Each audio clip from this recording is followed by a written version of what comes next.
karena Amerika is totally a failure. Jadi sistem time contingent loan tadi pinjaman berbasiskan waktu itu memang seharusnya tidak diterapkan di Indonesia. Hai sahabat TCID, kalian sedang mendengarkan podcast Suara Akademia. Ngobrol seru isu terkini bareng akademisi. Pembicaraan mengenai uang kuliah tunggal hangat banget di sosial media, bahkan di media massa sahabat TCID. Breaking news-nya adalah kenaikan UKT untuk tahun 2024 ini dibatalkan oleh Menteri Pendidikan Indonesia gitu, Bapak Nadiem Makarim. Cuman jadi pertanyaan lagi sama banyak orang, 2024 mungkin nggak naik, 2025 apa kabar? Karena di 2021, 2022, 2023 kenaikan UKT berasa banget gitu. Sepertinya permasalahan biaya menjadi barrier buat orang masuk ke pendidikan tinggi.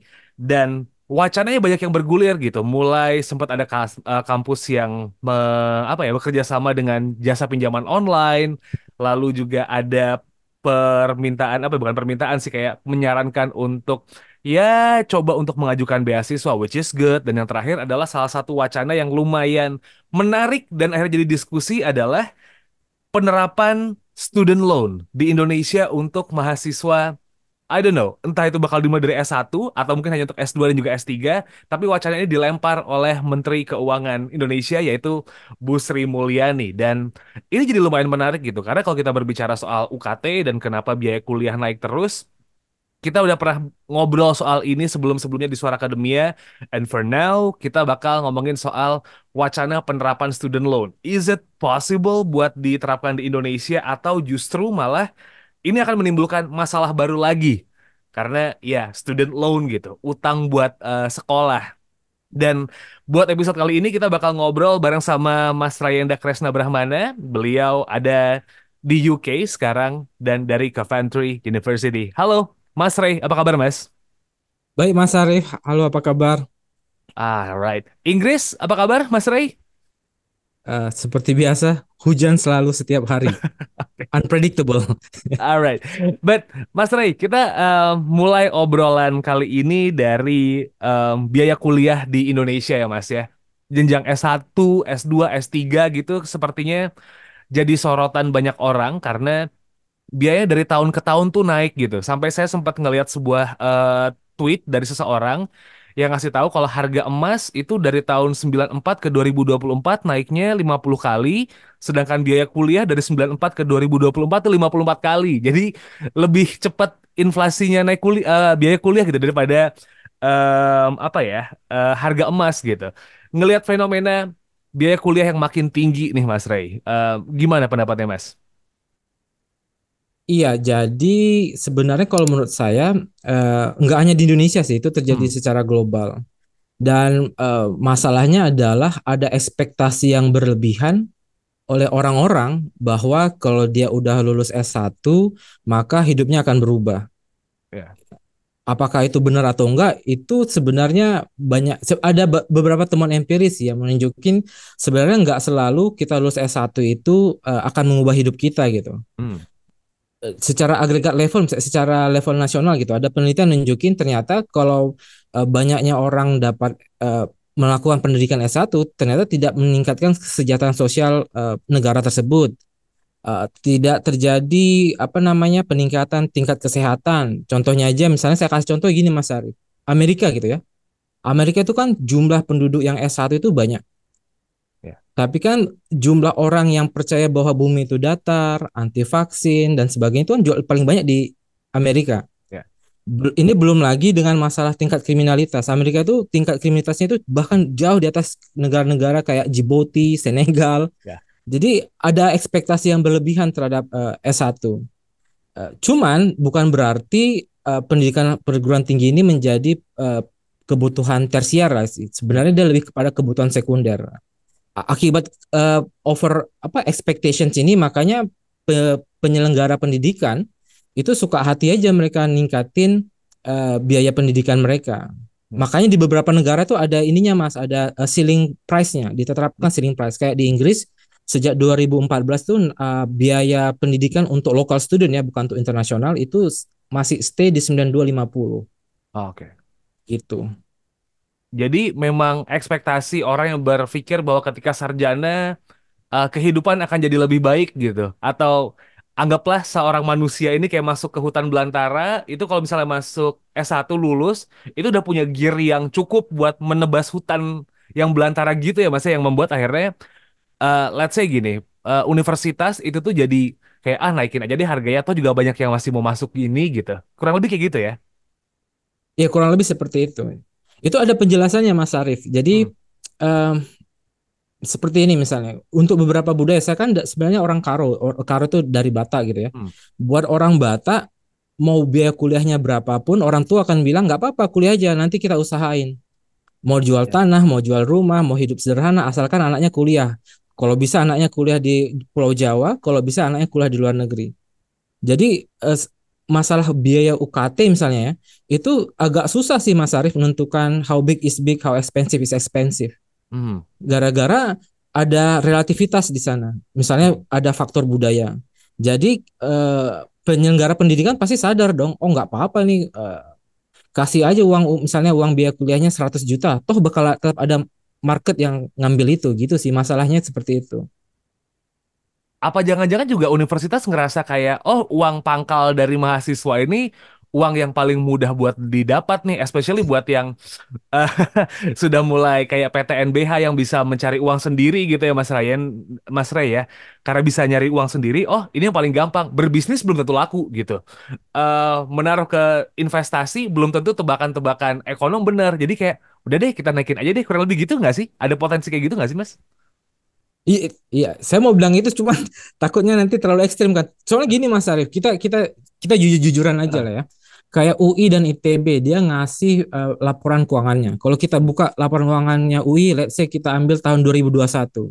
Orang bilang setelah ketika ada COVID, maka penyelenggara pendidikan itu biasanya bisnisnya turun. Mm-mm. Seperti itu kan. Eh, eh, apa namanya? Asumsi mereka seperti itu. Premisnya seperti itu maksud saya. Tapi kalau kita buka laporan keuangannya UI misalnya, tahun 2021 setelah COVID, setelah lockdown, kasnya mereka tuh naik 500 M. Kas dari operasionalnya itu bertumbuh 668 M. Mm. Operasional revenue-nya naik 300-an M. Itu baru UI. ITB, pendapatan dari penyelenggaraan pendidikan mereka tuh naik 50 M. Kas dari operasinya bertambah 100 M. Jadi ya itu kan saya mau itu baru baru perusahaan bukan perusahaan ya, saya nggak mau perguruan tinggi yang gede, yang negeri. Kita belum lihat Heeh. lagi yang swasta kan, kita belum lagi lihat yang negeri yang ngambil market based on volume. Jadi tuh kalau kayak UI ITB meskipun jumlah mahasiswanya banyak, dia nggak sebanyak, saya yakin nggak sebanyak perguruan-perguruan tinggi swasta. Mm. Jadi perguruan tinggi swasta ini yang ngambil by volume, kalau dia naikin pendapatannya, naikin uang kuliahnya tinggi, ya mereka akan dapat pendapatannya lebih. Pertanyaannya, ketika mereka udah dapat uang yang lebih ini, so what gitu? Apa Ya, yang mereka lakukan dengan uang banyak itu? Toh mereka juga perguruan tinggi kan? Mereka ya. not a business. Mereka tidak akan balik. Kalau kayak BUMN kan uangnya balik lagi ke negara. Mhm. Ini Seperti itu balik sih. lagi ke yayasan ya biasanya kalau kayak gitu ya. But Iya. let's forget about it Mas Ray. Kita geser ke soal statement dari Bu Sri Mulyani nih yang tiba-tiba permasalahan UKT bubble-nya pecah ya. Mahasiswa sudah mengajukan apa sorry, sudah menyampaikan pendapatnya gitu. Terus juga respons anggota DPR sampai mengundang Menteri Pendidikan Menteri. juga gitu kan. Akhirnya perbincangan soal UKT ini tuh kemana-mana dan Bu Sri Mulyani keluar bahwa kayak sepertinya memungkinkan nih kalau misalnya student loan kita terapkan di Indonesia. What do you think nih Mas? Karena kalau dengar istilah student loan mungkin buat beberapa orang yang ngikutin kata ini gitu ya, itu sering terjadi di Amerika gitu. Tapi ketika akhirnya Indonesia mau nerapin ini nih, gimana Mas Ray? Oke, ini kalau Mas Arif nggak keberatan, saya mau ngasih tahu dulu yang pertama masalah besaran UKT. Uh, Besaran UKT di Indonesia itu bahkan ketika tadinya rencananya bakal dinaikin Pak Jokowi itu sebenarnya masih relatif rendah. mm, Kalau kita lihat pakai teori one price gitu, kita lihat global ya. Di global itu biasanya UKT itu 25% sampai 40% dari average income penduduk. mm, mm. Jadi di Cina, di Inggris, di Malaysia, di Vietnam itu biasanya UKT-nya sekitar 25% sampai 40% dari penduduk. Jadi kalau kita pakai pendekatan ini, average income di Indonesia itu kan sekitar 146 sampai 150 juta gitu. Ya. Harusnya UKT di Indonesia itu sekitar 36 sampai 55 juta per tahun. Oke. Which is jauh di atas kan. Ini kan UKT kita kan tadinya kalau golongan satu itu sekitar 500.000 gitu ya. Ya. Sampai golongan tertingginya 10 juta. 10 juta kali dua berarti hanya sekitar 20 juta. Jadi kalau ngikutin pendekatan global, kita tuh masih jauh di bawah global. Mhm. Terus ada lagi yang bilang mungkin tidak inklusif gara-gara kalau pendapatan itu kan berat, kalau secara statistik itu bilang berat di ekor kiri ya, itu banyak pendapatan yang rendah. Let's say pendapatan 2 juta per bulan. Artinya pendapatannya 24 juta per tahun. 24 juta per tahun kalau kita ikutin skema global itu seharusnya 6 sampai 10 juta per tahun. Which is untuk golongan satu kita ya, golongan satu kita di UKT by regulation itu hanya 500.000. Jadi sebenarnya secara kita harus fair bahwa UKT kita tuh masih jauh di bawah range global. Balik lagi ke pertanyaan Mas Syarif. Kalau kayak gitu, uh, apakah dengan range besaran yang relatif small ini, relatif kecil ini, worth it nggak untuk student loan? Nah, ini ada masalahnya lagi nih Mas Syarif. Sebenarnya pinjaman pendidikan di Indonesia itu udah ada, tapi melalui pinjaman swasta, tidak melalui pinjaman pemerintah. Beberapa bank, kayak saya nggak boleh nyebut namanya sih, beberapa bank BUMN dan beberapa bank gede yang satpamnya bagus itu Ya. udah menyediakan pinjaman pendidikan. Ada nggak yang ngambil? Ada, tetapi pinjaman pemerintah kita nggak ada. Nah inilah yang tadinya Bu Sri Mulyani mikir, oke, kalau gitu kita kasih student loan. Student loan itu yang dari government scheme itu ada dua jenis. Satu namanya time contingent loan, itu yang kayak kata Mas Arif itu benar banget kayak di Amerika, sistemnya kayak KPR Mas Arif. Oke. Mau ngambil pakai ngembaliinnya 10 tahun, 20 tahun, 30 tahun atau 40 tahun. Itu kayak di Amerika. Kayak KPR, kayak kita nyicil rumah lah gitu ya. Mau ambil 10 tahun, 20 tahun atau 30 tahun. Ada satu lagi itu namanya income contingent loans. Itu populer di Australia, Swedia sama di Inggris. Uh, ada satu paper penelitian, saya suka banget kok ini buat teman-teman yang dengar tuh, kalau mau ngikutin penelitian tentang pendidikan tuh bagusnya dari teman-teman dari Semeru.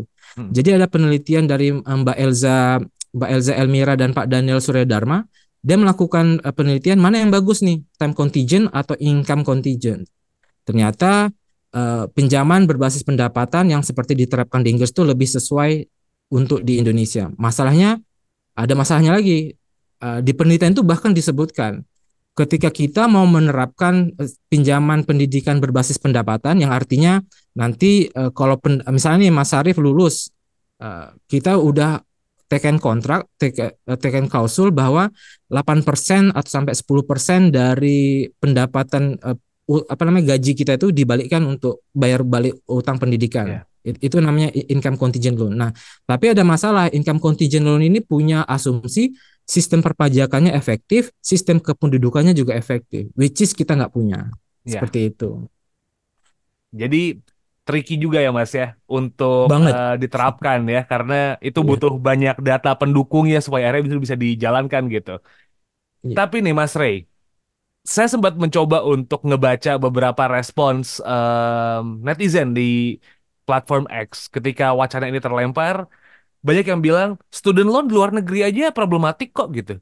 Lihat di Amerika tuh banyak yang nggak bisa ngembaliin, banyak yang inilah itulah begitu. Terus kayak proses ngaju ini juga susah lah, banyak yang berkomentar soal hal itu. Nah, masalah apa aja sih Mas di luar negeri gitu? Mungkin dari Mas Ray yang punya pengalaman di Inggris gitu ya ketika penerapan student loan, apa aja sih masalah yang terjadi? Dan kalau misalnya tadi ini diterapkan di Indonesia, tadi Mas Ray udah bilang ya, satu hal yang harus diterapkan sebelum menerapkan ini tuh data kependudukan harus dibenerin dulu gitu kan. Data perpajakan harus dibenerin dulu.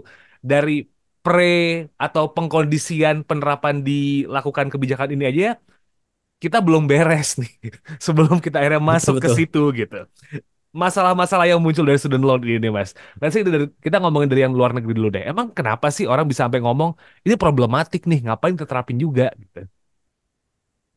Ini kita harus sepakat dulu nih Mas Arif. Let's say kita berbasiskan penelitiannya Mbak Elza sama Pak Daniel tadi ya. Hmm. Artinya kita harus melupakan Amerika karena Amerika is totally a failure.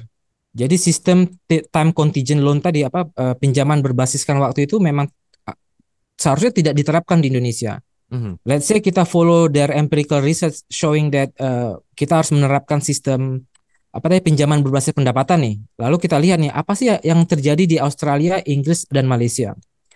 Kalau di Inggris itu ada masalahnya. Saya kasih pertama nih. Ternyata kalau di Inggris itu cuma 27% aja yang mau bayar full. Oke. Padahal tadi kan penelitiannya Mbak Elza sama Pak Daniel bilang income base ini bagus gitu ya.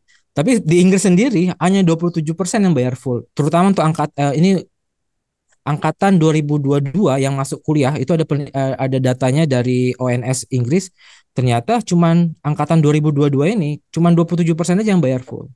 Dan di Oke. Inggris sendiri ada hutang pendidikan dari pinjaman student loan ini sebesar sekitar 200 miliar pound sterling. Mhm. Jadi itu menjadi beban di pemerintah. Padahal hanya 1,3 juta penduduk Inggris, penduduk lokalnya yang mengambil student loan, tapi udah membebankan 200 billion Oke. di APBN mereka. Kebayang nggak Mas Arif? Sekarang ini yang kan hanya sekitar 10% dari demografi umur 15 sampai 24 yang ngambil S1 gitu ya. Iya. Itu sekitar 8 juta. Kalau kita mau nge-push ini menjadi 50%, artinya kan let's say sekitar 40 juta penduduk Indonesia ngambil S1. Mhm. Let's say 30 jutanya ngambil student loan. Bayangin aja ya, Inggris itu 1,3 juta, utangnya itu 200 billion pound sterling. Di Indonesia kalau ada sekitar 40 juta yang ngambil student loan, sanggup nggak APBN menalanginya nanti? Oke. Ya. Tapi terus balik ke pertanyaan Mas Sarif tadi, kok bisa sih apa sih yang membuat orang itu di luar negeri udah ngambil pinjaman tidak mengembalikan?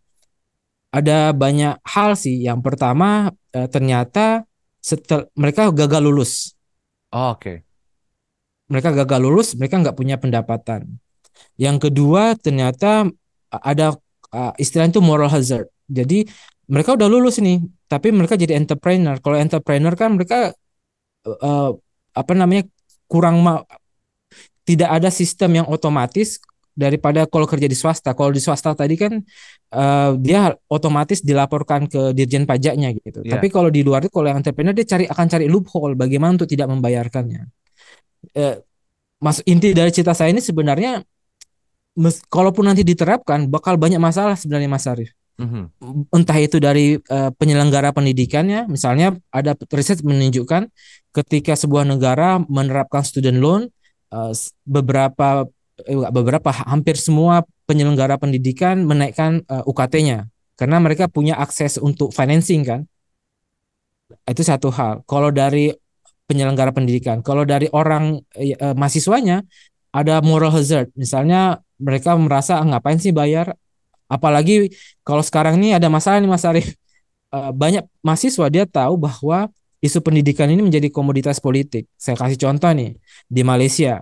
Di Malaysia itu utang PTPTN namanya PTPTN, utang pendidikan dari pemerintah. Utang PTPTN ini sebenarnya tinggi banget, tapi banyak supaya menarik masa voter dari umur 15 sampai 24, acap kali parpol bilang, saya nggak mau sebut parpol, boleh Google sendiri, bilang nggak apa-apa, kamu pilih saya nanti PTPTN-nya itu dihapuskan. Joe Biden misalnya Mhm. dihapuskan. Di sini juga sama, mau dihapuskan. Jadi kalau ketika saya masih umur 15, saya tuh udah punya asumsi, ya udah saya nanti ngambil student loan, saya nggak mau bayar. Kenapa? One day somehow ketika dia udah burst, toh pemerintah yang akan menalanginnya. Mhm. Ada konsep seperti itu dan itu bahayanya sih. Apalagi di Indonesia Mas Arief sendiri tahu sistem kontrol dan monitoringnya agak buruk kan. Ya udah, Ya. memang bakal kacau balau sih. Itu dari saya. So, ya, permasalahan demografi is one thing gitu ya Mas Rey. Belum Iya lagi betul. persiapan yang harus dimatengin untuk menerapkan ini itu juga butuh persiapan yang benar-benar kuat gitu. But kita ngomongin soal what if Mas Rey ya. Kalau memang pada akhirnya pemerintah ikut gitu mengadakan student loan ini di Indonesia gitu. Apa yang harus dipersiapkan Mas Rey? Selain tadi dua hal yang perlu di prepare ya, karena tadi satu gitu, data perpajakan harus benar.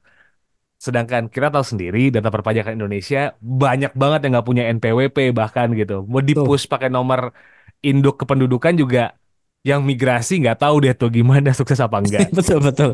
Iya kan? Itu data kependudukan, data perpajakan, data pendudukan juga ya kurang lebih sama lah begitu. Ada aja problemnya. What should the government sama the universities should do gitu? Sebenarnya kalau dari saya nggak ada one single formula tuh remedy apa nggak ada satu formula yang bisa menyelesaikan masalah sih. Eh, let's say ini diterapkan gitu. Eh, dan assuming that sistemnya sudah dipersiapkan. Ini yang harus kalau saya pribadi sih pemerintah Indonesia itu harus punya standpoint pendidikan tinggi ini sebenarnya barang publik atau tidak. Ini buat teman-teman yang pengen tahu barang publik atau tidak itu artinya apakah setiap orang mempunyai akses ke pendidikan tinggi secara gratis atau tidak. Oke. Sejauh ini kan kalau udah viral baru tiba-tiba ada isu pendidikan tinggi gitu kan. Ya, Nah, karena setiap partai politik, setiap pemerintah entah itu oposisi, dia nggak punya standpoint apakah pendidikan tinggi ini menjadi public goods atau tidak. Let's say akhirnya ada yang bilang menjadi kalau tidak menjadi public goods dia akan balik lagi kayak kasusnya Amerika kan, pendidikan mhm. tingginya mahal banget. Let's say menjadi barang publik. Nah, kalau dia menjadi barang publik, eh, kita lihat lagi nih siapa yang mau ditargetkan untuk apa namanya untuk mendapatkan eh, UK ya student loan-nya tersebut. Entah itu sistem kalau dari saya sendiri sistem control and monitoringnya itu sendiri pertama yang harus diperbaikin. Selain sistem yang tadi ya Mas ya, kalau let's say student loan diterapkan, maka si control and monitoring mechanism ini harus diperbagus. Karena Mas Sarif sendiri tahu kan ya, di Indonesia itu yang paling lemah kalau terutama dari Kemenristek Dikti itu adalah sistem control and monitoring. Saya kasih contoh Mas Sarif. Jumlah yang suka viral nih Mas Sarif, Hmm. yang bahkan di conversation tuh udah banyak banget tulisannya. Insentif publikasi. Ya, Insentif publikasi yang menghasilkan efek kobra. Itu kan kenapa? Karena nggak ada sistem control and monitoring. Atau yang suka pernah hype juga di conversations itu jumlah penduduk Indonesia, mahasiswa Indonesia yang dapat beasiswa LPDP yang balik ke Indonesia. ya. Kenapa? Karena nggak ada sistem nggak ada control and monitoring mechanism. Atau yang dulu pernah viral juga anak-anak mahasiswa yang mengambil sistem ISMA Mhm. yang ujung-ujungnya orang mikirnya ISMA ini kan student mobility ya buat teman-teman yang nggak tahu ISMA itu student mobility yang akhirnya kesannya itu teman-teman yang ambil ISMA ini jalan-jalan di luar negeri selama 6 bulan. Kenapa terjadi? Ya karena sistem control and monitoringnya tuh lemah. Control and monitoring lemah ini kenapa? Ya saya kasih contoh nih Mas Arif. Inspektorat atau direktorat dia setiap semester dia bakal datang ke setiap negara mengecek apakah benar ini kuliahnya benar atau enggak. Based on what? Based on their presentations, Mhm. which is most likely akan di-abuse. Saya misalnya, kalau saya mahasiswa S3 under BPI atau under LPDP, saya akan datang ke presentasinya, tapi orang inspektorat dan direktorat kan nggak tahu apakah saya benar-benar kuliah atau tidak. Hanya Nah. based on presentations kan. Itu yang satu hal. Dan banyak lagi Mas yang contoh-contoh control and monitoringnya itu yang tidak ada, yang akibatnya uh, akan di-abuse. Saya takutnya akan terjadi hal yang sama di student loan. Dikasih student loan, saya punya mahasiswa S3 ngerjain penelitian tentang uh, istilahnya tuh hyperbolic discounting terhadap student loan. Tapi kasusnya kasus Malaysia yang dia sama ya sistemnya income contingent loans. Dia menunjukkan bahwa teman-teman yang mahasiswa di Malaysia ketika dia sudah mendapatkan dapat uang untuk UKT itu biasanya mereka akan gunakan untuk hal-hal lain. Mhm. Mahasiswa saya S3 saya ini pernah menemukan satu kasus dia mendapatkan student loan tapi digunakan untuk bisnis Mas Sarif. Oke. Dia dapat sekitar 15.000 karena dia ya 15.000 12.000 sampai 15.000 ringgit. Terus uangnya ini digunakan untuk bisnis. Dan dia punya mindset, ini uang ini gua gunain untuk bisnis. Nanti kalau dikasih denda, return dari bisnis ini gua kasih untuk bayar denda tersebut.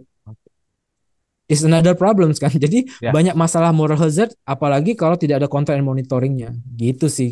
Jadi kalau what if diterapkan, selain sistem kependudukan yang bagus, sistem perpajakan yang efektif, ya adalah control and monitoring untuk mekanisme yang lebih bagus. Yang sampai sekarang ini belum ada sih, belum ada diwacanakan untuk mengontrol atau ya memonitor si student loan ini akan berjalan dengan baik. Seperti itu sih. Ya. Mas Arif tahu nggak kenapa tidak ada kontrol monitoringnya, Mas Arif? Nah, kenapa nggak ada control and monitoringnya itu? Sebenarnya ada, tapi nggak jalan aja sih kayaknya si Mas Ray ya. I don't know. Kayak pengamat itu kayak selalu ada yang ngontrol kalau kasusnya pecah gitu. Kalau nggak ada kasus yang pecah, diem. Betul. Dan itu aja masalahnya kan. Kebanyakan policy atau kebijakan di Indonesia itu adalah sentiment based. Udah viral dulu, ada sentimen negatifnya dulu baru jadi policy. Jadi Ya. tidak ada blueprintnya atau roadmapnya sih. Oke, jadi memang dari awal tidak disiapkan dulu ya Mas ya, kayak misalnya, oh kita mau banyak mahasiswa yang kuliah, tapi income masyarakat belum setinggi itu, what should we do? Ketika orang Betul. udah pada nggak bisa kuliah, baru dia tuh panik gitu kan. Apa yang harus dilakuin Benar. ya? Pemerintah harus ngapain ya? Kayak gitu ada kurang lebih Iya, situasinya ya Mas ya. benar-benar Alright. seperti itu. Mas Ray, saya pengen sedikit track back ke artikel yang Mas Ray pernah tulis di TCID gitu. Ketika berbicara orang yang berhutang untuk kuliah, lalu ada juga berbicara soal student loan dan penerapan student loan ini tuh tidak semudah yang dibayangkan. Tidak semudah yang kayak, oke, negara hadir, kami memberikan hutang, kembalikan uangnya. Karena kasus di luar Mm-mm. negeri banyak yang terjadi ya Mas Ray. Tadi kayak ada yang Iya di betul. Malaysia digunakan untuk berbisnis gitu. Bahkan ada yang mencoba mencari loophole setelah lulus kuliah menjadi wira swasta yang uangnya harus dibayarkan secara mandiri, tidak dipotong langsung dari gajinya gitu, Mas Ray. Dan kalau misal memang biaya kuliah naik terus gitu ya, itu kayaknya inevitable karena ya ada biaya operasional yang harus dibayarkan oleh universitas, ngupgrade alat juga sepertinya penting gitu kan.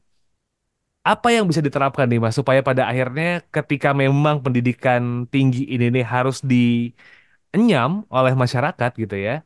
Apa yang bisa diambil nih Mas solusinya selain memang student loan ini? Apakah memang pemerintah harus ikut campurkah dengan memberikan apa ya dana yang lebih banyak kucurannya atau pengelola kampusnya kah yang harus belajar bagaimana caranya untuk mengembangkan keuangan gitu atau apa nih? Kalau saya oke, jawaban saya bakal lebih ke, ya bakal agak ekstrim sih, karena standpoint saya ada selalu pendidikan tinggi itu seharusnya menjadi public goods. Nah, karena dia Oke. menjadi public goods, pemerintah itu seharusnya tidak memberikan insentif berbentuk student loan. Itu yang pertama. Mhm.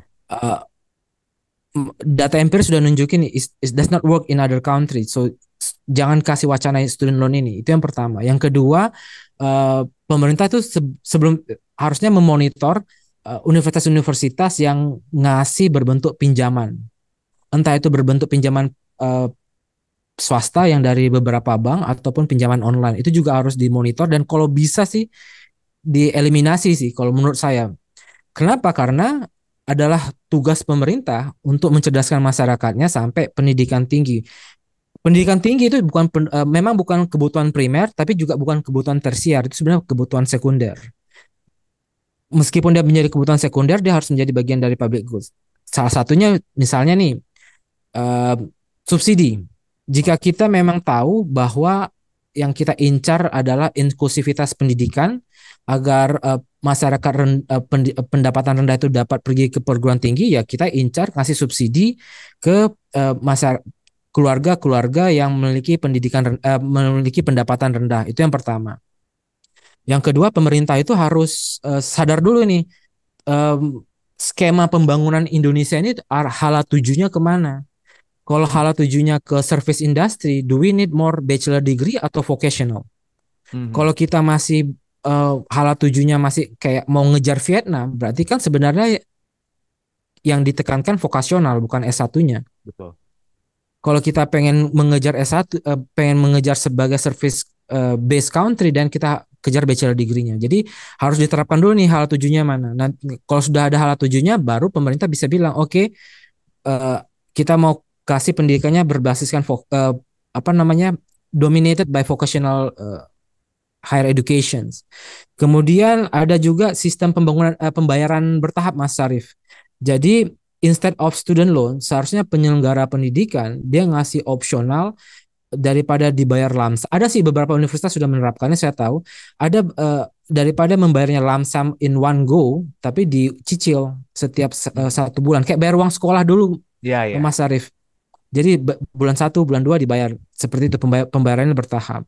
Atau saya suka kayak UGM, ITB, UI itu dia bahkan beberapa universitas di Pulau Sumatera sih. Saya tahu USU dan Andalas juga melakukan hal yang sama, itu melakukan kerjasama industri. Misalnya mereka, saya boleh sebut nama, ya anyway, ada beberapa foundations based on dari beberapa perusahaan pulp and paper, perusahaan rokok. I think you know which company this one. They have a foundations. Terus dia collaborate dengan PTN. PTN ini untuk ngebayar ngebayar mahasiswa yang kurang mampu. Ada juga sistemnya apprenticeships, Mas Syarif. Apprenticeship itu adalah nanti kalau disiapkan langsung yang mahasiswanya ini dibayar sama industri. Nanti dia ditrain sama, tapi ini jadinya vokasional sih, dibayar oleh perguruan tinggi, nanti dia ujuk-ujuk langsung kerja di industri tersebut. Itu kalau dari pemerintah sih. Sebenarnya ada banyak cara. Masalahnya kan balik lagi kan, Mas Arif, kita kan nggak punya roadmap atau blueprint. Kita mau seperti apa sih? Padahal tuh ada banyak option, banyak pilihan agar setiap orang memiliki kesempatan yang sama untuk pendidikan tinggi. Seperti itu sih. Oke. Jadi memang perlu apa ya? Perlu untuk mawas diri, berkaca, mikirin lagi ini kita mau kemana gitu ya. Pendidikan tinggi ini arahnya mau dibawa seperti apa gitu. Itu Ya. harus benar-benar gimana? Sorry. Sorry ya, atau kalau saya em, ya saya mau bilang gini sih sebenarnya. Yang paling penting itu kalau dari saya adalah setiap kebijakan, entah itu kebijakan pendidikan tinggi, kebijakan pariwisata, kebijakan keuangan, kebijakan bea cukai, bla bla bla, itu harusnya evidence based. Oke. Jadi kalau evidence based artinya dia ada policy paper yang research based. Jangan dikit-dikit setelah hype baru dikasih polisinya. Dikit-dikit ada hype dikasih polisinya. Eh, Seharusnya pemerintah itu harusnya kerjasama dengan perguruan tinggi. Not necessary has to go with consulting firm atau perguruan tinggi di luar negeri. Enggak, itu kan banyak perguruan tinggi di Indonesia. Consult with them, make a research, and then buat a blueprint. Sama-sama buat blueprint. Toh di Indonesia juga ada forum rektor kan. Ya. Kerjasama dengan mereka, kasih tahu, gimana ya supaya pendidikan tinggi kita inklusif. Gimana ya supaya pendidikan tinggi kita tidak mengganggu apa namanya, belanja negara di APBN? Gimana ya supaya pendidikan tinggi kita mensupport pertumbuhan ekonomi kita dan sebagainya? Itu harusnya dibicarakan dulu di tahap perguruan tinggi, dibicarain what we going to do in next 3 years, 5 years, 10 years, 25 years. Karena buat saya, karena nggak ada hal-hal ini, maka Mas Sarif bakal lihat lagi deh. Ini kan ISMA bakal ada bulan September. Ini bakal viral lagi nih masalah ISMA dengan LPDP bulan September. Orang akan bilang gini ya.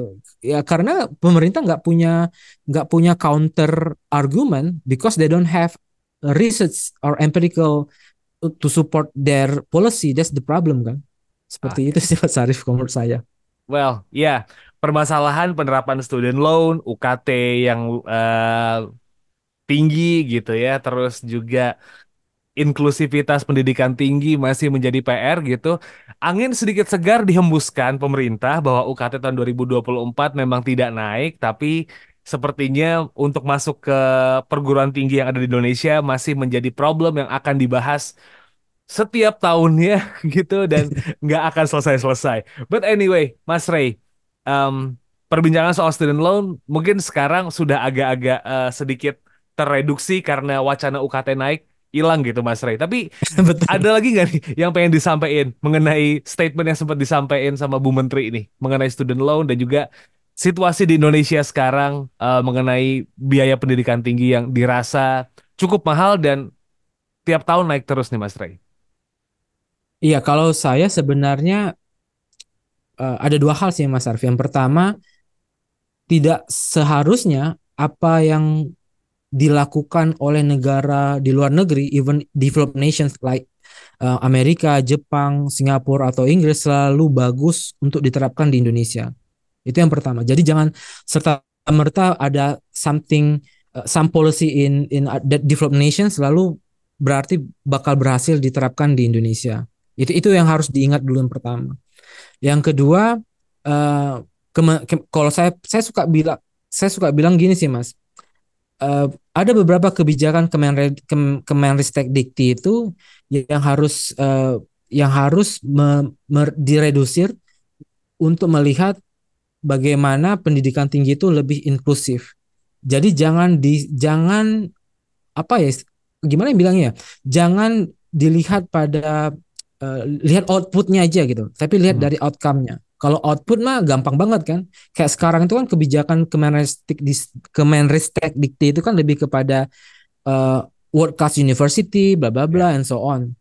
Mereka tidak emphasize on inklusivitas. Mhm. Dan beberapa kebijakan bahkan diterapkan, misal we gonna be honest, like kampus Merdeka Belajar. How much of kampus Merdeka Belajar itu sebenarnya itu lebih kepada masalah inklusivitas atau mempersiapkan orang untuk bekerja di kantoran. Ya. Jadi ujung-ujungnya apa? Ujung-ujungnya karena kebijakan Kemenristek Dikti ini lebih pro kepada penyelenggara pendidikan akan abuse this kind of thing, dan mereka akan dengan gampangnya dengan seperti ini, ya oke, gue pengen UKT naik, naik enggak? Oh, nanti tes water dulu kan, oh ini Ya. airnya beriak atau tidak? Oh tidak beriak, ya, dinaikin. Jadi kalau kalau menurut saya sih ada beberapa kebijakan di Kemenristek Dikti itu yang jangan dilihat dari outputnya aja, tapi dilihat juga dari outcome-nya, especially in term of inklusivitas sih. Seperti itu sih Mas Arief. Oke, hopefully bukan biaya pendidikan sih, pendidikan tinggi menjadi lebih inklusif dan banyak masyarakat Indonesia yang akhirnya bisa mengenyam pendidikan tinggi supaya akhirnya kualitas SDM di negara kita jadi lebih baik lagi. Itu tuh bisa tercapai ya dengan salah satu caranya membuat pendidikan tinggi jadi lebih mudah diakses begitu ya. Betul. Biaya pasti naik gitu karena ada inflasi dan lain-lain, tapi bagaimana pemerintah juga ikut turun tangan membuat semua jadi lebih mudah untuk diakses dan inklusif untuk semua masyarakat. So, kalau gitu, Mas Ray, thank you so much udah nyempetin waktu buat ngobrol Sama-sama. kali ini, Mas. Terima kasih Mas Arief. Okay, that was our conversation with Mas Rayenda Kresna Brahma dari Coventry University di UK. And it's a wrap for this episode. Sobat Isi ID, jangan lupa buat follow Suara Akademia di Spotify atau platform podcast yang lain. Kita ada di Apple Podcast, ada di Google Podcast juga. And don't forget to follow our social media di @conversationidn. Itu ada di TikTok, di X or Twitter, dan atau juga di Instagram. So, jangan lupa di follow ya. Kalau begitu, saya signing out. Terima kasih sudah mendengarkan. Ketemu lagi minggu depan. Wassalamualaikum.